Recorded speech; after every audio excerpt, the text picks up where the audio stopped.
அழகான உருவத்தில் வேல் பிடிச்சி சேவர் கொடியோட சும்மா கம்பீரமாக நிற்கிற நம்ம முருகனை வெறும் சாமின்னு மட்டும் பார்த்தா பத்தாதுங்க. அவருக்குள்ள தமிழ் அடையாளமும் பண்பாடும் அடங்கியிருக்கு. கோயிலாக போய் முருகனை வழிபட்டுறோம், ஆனால் உண்மையிலேயே அவர் கோயிலுக்குள்ளே இருக்க சாமி மட்டும் கிடையாது.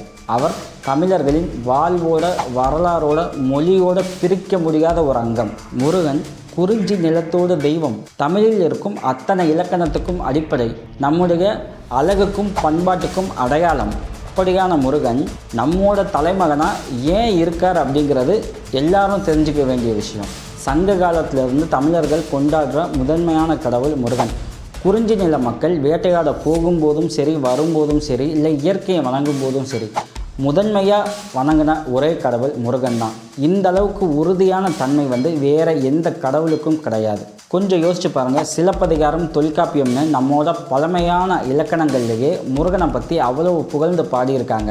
மூத்த தமிழ் பேசிய முதன்மை கடவுள் முருகன் அப்படின்னே சொல்லலாம். அகத்தியருக்கு ஃபஸ்ட்டு தமிழ் இலக்கணம் சொல்லி கொடுத்த கடவுள் முருகன் அப்படிங்கிறதால தான் அவர் தமிழ் கடவுள் அப்படின்னு புகழப்படுறார் அப்படிங்கிற ஒரு ஸ்டேட்மெண்ட்டும் இருக்குது. அதனால தான் முருகனோட திருப்புகழ், கந்தர அலங்காரம் மாதிரியான பாடல்கள் அவ்வளவு செழுமையான தமிழில் இருக்குது. முருகனுக்கும் தமிழ் இலக்கணத்துக்கும் உள்ள தொடர்பு ரொம்ப ஆழமானது.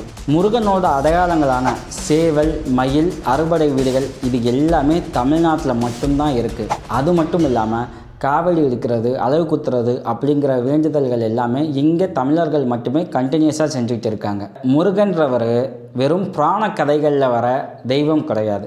அவர் தமிழ் மக்களோட மொழிக்கும் வீரத்துக்கும் பண்பாட்டுக்கும் அழகுக்கும் ஒரு லோகோ மாதிரி. முருகன் தமிழர்களோட அடையாளத்தை அழுத்தி பதிச்சிருக்க ஒரு ஐகான். அதனால தான் ஒவ்வொரு தமிழனும் வாழ்க்கையே என் முருகன் அப்படின்னு தலை நிமிர்ந்து சொல்லிகிட்டு இருக்காங்க.